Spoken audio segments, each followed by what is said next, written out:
दे रहा होगा 305 रुपया एमआरपी लिखी हुई है और ये आजमगढ़ की मंडी से मुझे मिला है मात्र 8 रुपए का। कितना परसेंट कमीशन आप खा रहे हो? ये ऐसा क्यों है? इस पे भी चर्चा होती है। ये देखिए आईबी सेट है जिसके माध्यम से ग्लूकोज ब्लड वगैरह चढ़ता है शरीर में, इसे कहते हैं आईबी सेट। इस पे जो एमआरपी लिखी हुई है वो 198 और यहाँ आप देख सकते हैं 198 रुपए की ये आईबी सेट मुझे पड़ी है मात्र 12 रुपए की। फिक्स्टर वीगो सेट लगाने के बाद जो उस पर टेप लगाया जाता है यह मुझे पड़ी है 6 से 7 रुपए की और इस पे एमआरपी 71 रुपया 50 पैसा। यहां भी आप देख सकते हैं। मैं इसलिए आपके बीच आया हूं। इसी प्रकार से बहुत सारे हजारों 2-3 हजार दवाएं ऐसी हैं जो 100 रुपए की दवा है 3000 की बिकती है। बाइकिल धागा जब आपका ऑपरेशन होता है जिससे आपका सिला जाता है वह 150 रुपए का आता है, उसकी एमआरपी 1045 रुपया आप यहां देख सकते हैं। उसी प्रकार से लंग एक्सरसाइजर 150 रुपए का आता है जिसका प्रिंट रेट है 690 रुपया। बुखार में जो पैरासीटामॉल की जो बोतल आती छोटी सी वो 50 रुपए की आती है और उसकी एमआरपी यहां आप देखें एमआरपी 522 रुपया है। कमर की बेल्ट जो 100 रुपए की आती है उसे 500, 600, 700 रुपया प्रिंट।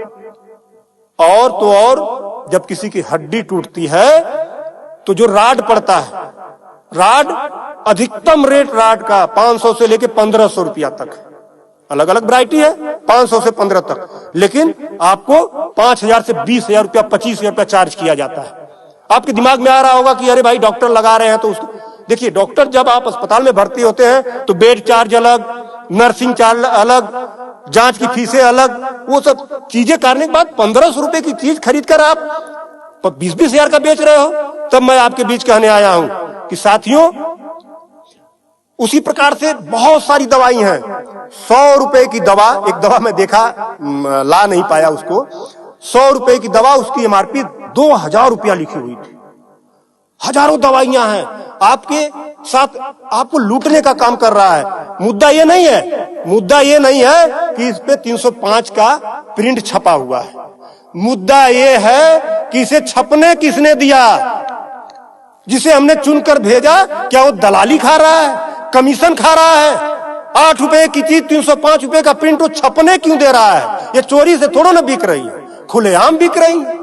तो ये जिम्मेदारी सरकार की है। इसीलिए मैं कह रहा हूं कि आइए, और ये मुद्दा किसी सपा भाजपा कांग्रेस किसी नेता का थोड़ा ना है, ये भारत के 140 करोड़ जनता से जुड़ा हुआ मुद्दा है। आपको आगे आना होगा और आगे आने के लिए आपको इस वीडियो को अधिक से अधिक शेयर करवाना होगा, अधिक से अधिक लोगों को बताना होगा। इसलिए नहीं कि मेरा ये प्रचार हो जाएगा, ऐसा कुछ नहीं है। इस मुहिम को जब ये वीडियो शेयर होंगे, सोशल मीडिया एक ऐसा प्लेटफॉर्म है जिससे सरकारें हिल जाती हैं। आज मैं इस चीज को लेकर आया हूं, यह जनता से जुड़ा हुआ मुद्दा है। जब आप मेरी इस बात को, जनता की इस आवाज को अपने इलेक्ट्रॉनिक गैजेट्स के माध्यम से आगे बढ़ाने का काम करेंगे, निश्चित रूप से सरकारें डरेंगी। और मैं तो कहता हूं सरकारों को जनता से डरना चाहिए, जनता को सरकारों से नहीं डरना चाहिए। तब मैं आपके बीच कहने आया हूं कि आइए मेरी इस मुहिम को आगे बढ़ाएं। कि बात 305 रुपए की नहीं है, बात उस गरीब की है, उस रिक्शा चालक की है जो दिन भर में 450 से लेकर 500 तक की मजदूरी पाता है। अगर उसकी तबीयत खराब हुई, वो बेहोश हो गया, उसके घर वाले किसी उसको अस्पताल लेकर जाते हैं तो 305 रुपया वो अस्पताल केवल वीगो का चार्ज कर लेगा, फिक्स्टर का 71 रुपया चार्ज कर लेगा और आईबी सेट का चार्ज कर लेगा। ये सब मिला के 600-700 रुपया हो गया। यानी उसकी 1.5 दिन की दिहाड़ी में अभी तो ग्लूकोज लगा ही नहीं, दवा कोई उसने खाया ही नहीं, बेड का चार्ज हमने बताया नहीं, अस्पताल का चार्ज हमने बताया नहीं। 1.5 दिन की दिहाड़ी उसकी केवल इस 3 आइटम से चली गई। आगे की दवा कहां से आएगी? तब उसका बाप खेत बेचेगा, उसकी बीबी गहना बेचेगी। इस तरह का लूट खसोट। और मैं तो कहता हूं शर्म करो ऐसा करने वाले लोगों।